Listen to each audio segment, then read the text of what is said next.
Praise the Lord. आप सभी को जय मसीह की। एक और सुबह परमेश्वर ने हम सबको दिखाई है और आज विशेष दिन है मेरे लिए, क्योंकि आज परमेश्वर की दया से मैंने वो दिन देखा है जिसको मैं देखना चाहता था, और वो है आज मेरा बर्थडे। तो मैं धन्यवाद देता हूँ, बहुत से लोगों ने मुझे विश किया है व्हाट्सएप पर, और धन्यवाद देता हूँ आप सबका भी। मेरे लिए प्रार्थना करते रहें कि प्रभु मुझे अपनी महिमा के लिए, अपने नाम के लिए बहुत ऐसे इस्तेमाल करें। मुझे और आप सबको जोड़ने वाला एक ही तार है और वो है परमेश्वर। अगर मैं ये सोचता हूँ, अगर परमेश्वर ना होता और बाइबल ना होती हमारे पास, तो हम एक दूसरे को जानते ही नहीं, हम अपने पापों में लिप्त रहते और हमारी ज़िंदगी यूँ ही समाप्त हो जाती। लेकिन परमेश्वर की उपस्थिति मेरे और आपके जीवन में रही और हम एक दूसरे से रूबरू हुए, मिले, बातचीतें हुई हमारी, चाहे हम आमने सामने ना मिले हों, लेकिन बहुत सारी वजह हुई हमारे बीच में।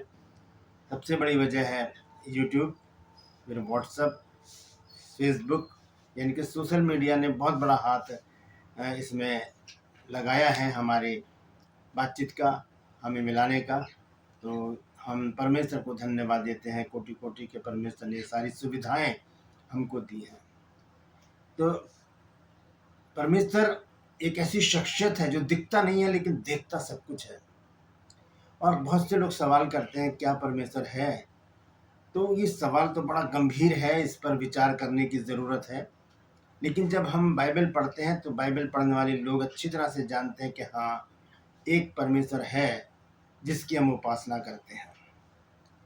अब उसे प्रमाणित करना ये हमारे हाथ में है। हम कैसे बताएं लोगों को कि परमेश्वर है। तो सबसे पहले मैं उसी परमेश्वर का धन्यवाद देता हूँ कि परमेश्वर ने मुझे जीवित रखा, सही सलामत रखा। बीते साल परमेश्वर मेरे साथ रहा, 365 दिन उसने मेरी अगुवाई की और मैं रेगुलर वीडियो बना सका।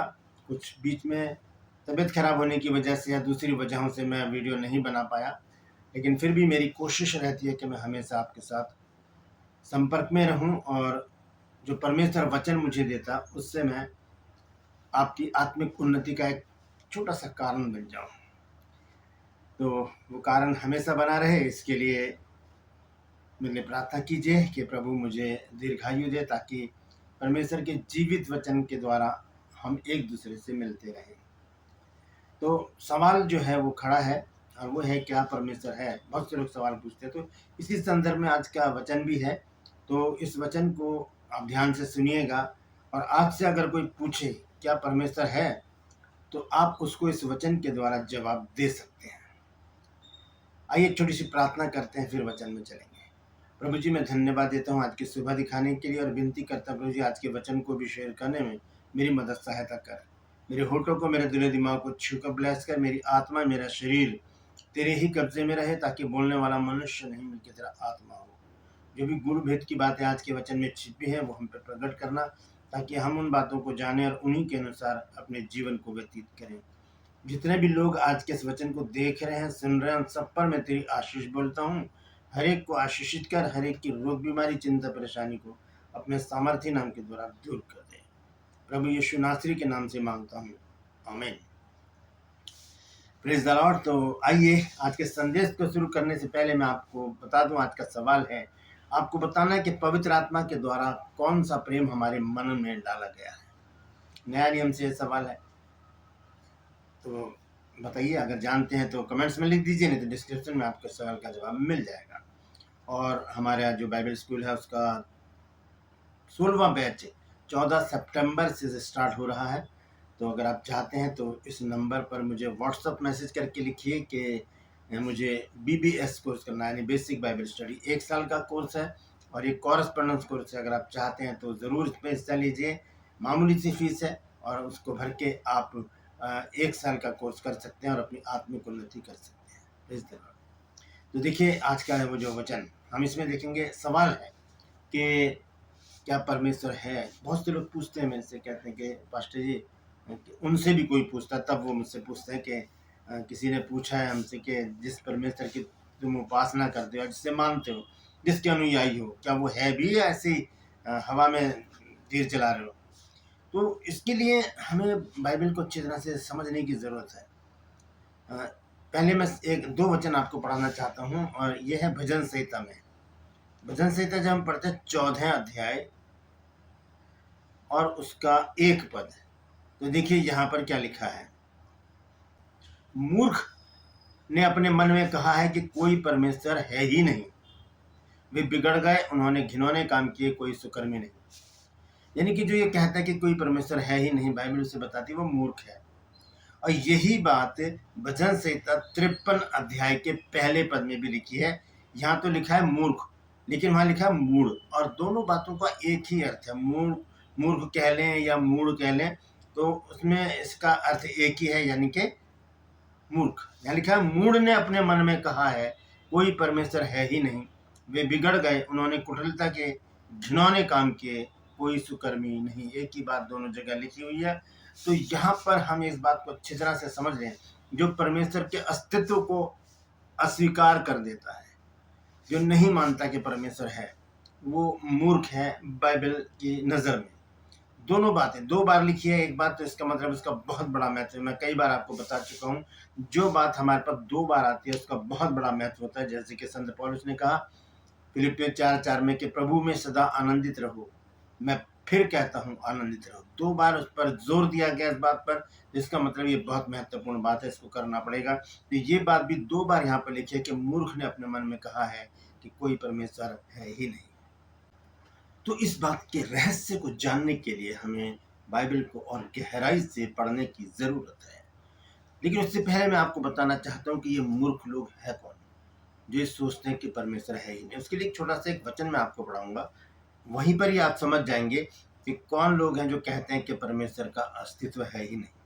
उत्पत्ति 3 अध्याय जब हम पढ़ते हैं, वहाँ पर परमेश्वर ने आदम और हव्वा को वाटिका में रखा है। तो वहाँ पर एक और शख्सियत आती है, वहाँ पर जो है शैतान जिसको कहा जाता है।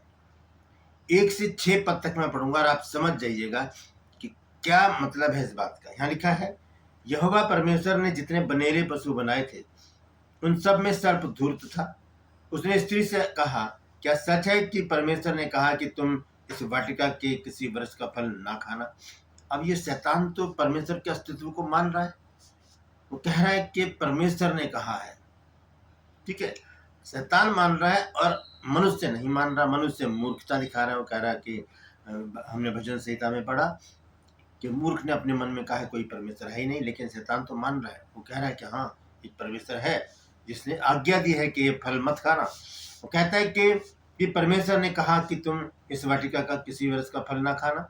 स्त्री ने सबसे कहा कि इस वाटिका के वृक्षों के फल हम खा सकते हैं, पर जो वृक्ष वाटिका के बीच में है उसके फल के विषय में परमेश्वर ने कहा है कि ना तो तुम उसको खाना और ना उसको छूना, नहीं तो मर जाओ। अब यहाँ पर स्त्री भी परमेश्वर के अस्तित्व को स्वीकार कर रही है।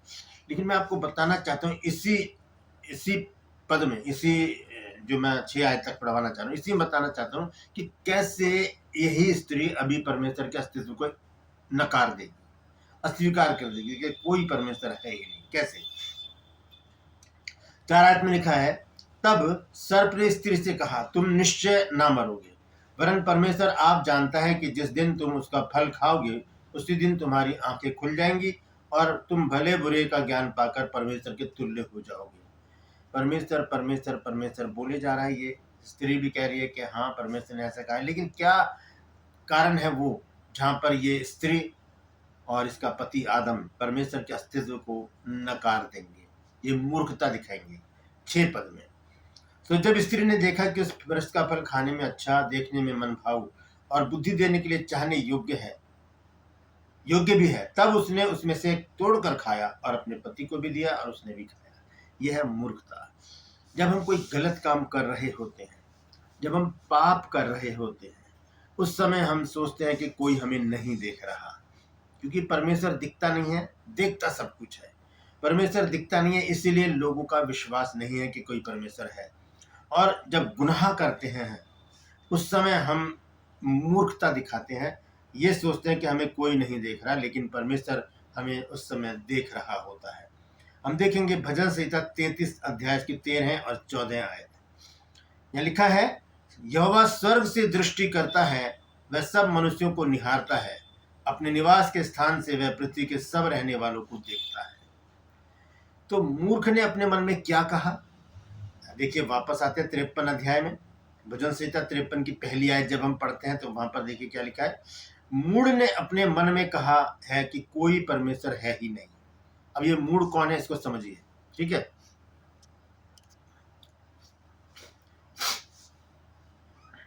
वो हैं जो नीचे लिखा है, उन्होंने कुटिलता के घिनौने काम किए हैं, कोई सुकर्मी नहीं। यानी कि जो कुकर्म करते हैं, जो कुटिलता के घिनौने काम करते हैं, वो इस बात को पक्का कर देते हैं कि उनके दिमाग में परमेश्वर है ही नहीं। अब इसको प्रूफ कैसे करेंगे कि परमेश्वर है?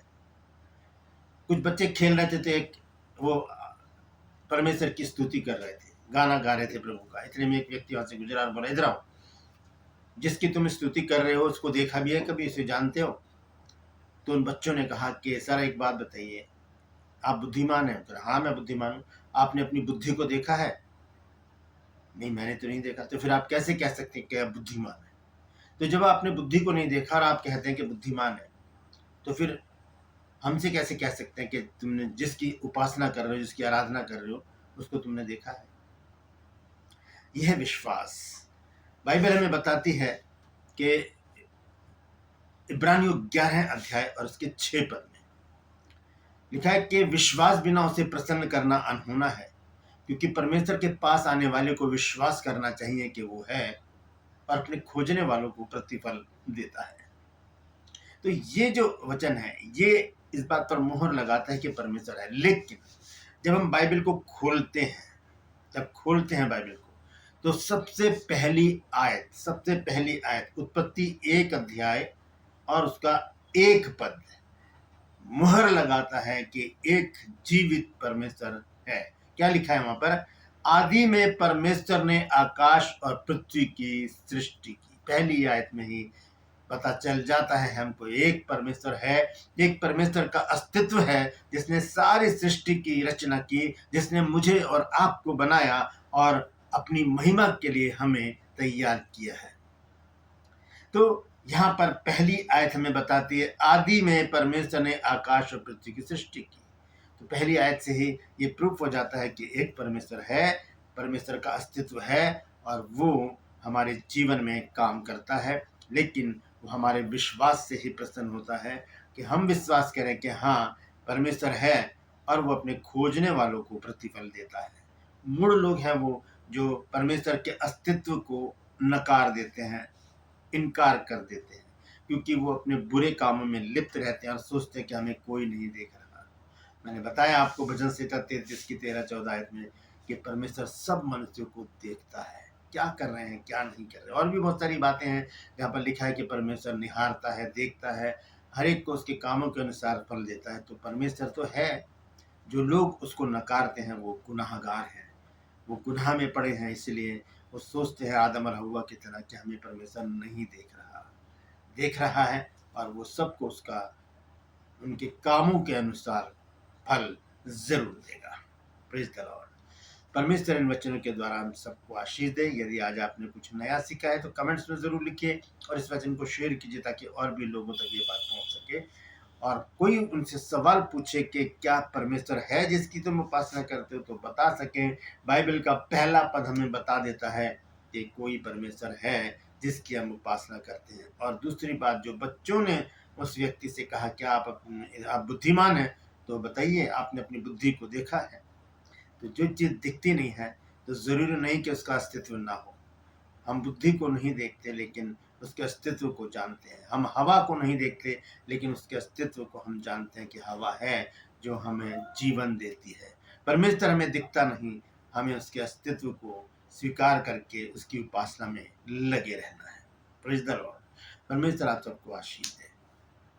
ट्रू पर्स में आज का सवाल आपको बताना है कि पवित्र आत्मा ने के द्वारा कौन सा प्रेम हमारे मनों में डाला गया है। जानते हैं तो कमेंट्स में लिख दीजिए, नहीं तो डिस्क्रिप्शन में आपको इस सवाल का जवाब मिल जाएगा। मैं आपसे निवेदन करता हूं, यदि अभी तक आपने मेरे चैनल को सब्सक्राइब नहीं किया है तो अभी सब्सक्राइब कर लीजिए, बेल आइकन को दबाइए ताकि नोटिफिकेशन आपके पास पहुंचे, नया वीडियो नई जानकारी बिना व्यवधान बिना रुकावट आपके पास पहुंच जाए। मेरे वीडियोज़ को लाइक कीजिए, शेयर कीजिए और कमेंट्स बॉक्स में आकर मुझसे ज़रूर बातचीत कीजिए। Please the Lord. और यदि आप चाहते हैं हमारे बाइबल स्कूल से 1 साल का कॉरेस्पॉन्डेंस कोर्स करना, तो इस नंबर पर मुझे व्हाट्सअप मैसेज करके लिखिए कि मुझे बीबीएस कोर्स करना है, उसी समय आपको पूरी जानकारी मिल जाएगी। और आज मेरा बर्थडे है, तो मैं आपसे विनती करता हूँ कि मुझे विश कीजिए और कोई वर्ष मेरे लिए भेजिए और मेरे लिए प्रार्थना कीजिए, ताकि परमेश्वर मुझे अपनी महिमा के लिए बहुत से इस्तेमाल करे। और यदि परमेश्वर आपके मन में कुछ चाहता है, तो ज़रूर हमारी मिनिस्ट्री के लिए अपने हाथ को खोलिए, ताकि हमारी मिनिस्ट्री उन्नति करे, आपके लिए और भी नए नए प्रोग्राम लेकर आएँ और हम सब मिलके प्रभु की महिमा करें। Praise the Lord. आज के लिए बस इतना ही, फिर मिलूंगा एक नए संदेश के साथ, एक नया वीडियो लेकर। तब तक के लिए मुझे इजाज़त दीजिए, लेकिन अपना और अपनों का ख्याल रखिए और ध्यान रखिए, ये बात याद रखिएगा कि एक परमेश्वर है जिसकी हम उपासना करते हैं। Praise the Lord. परमेश्वर आप सबको आशीष दे।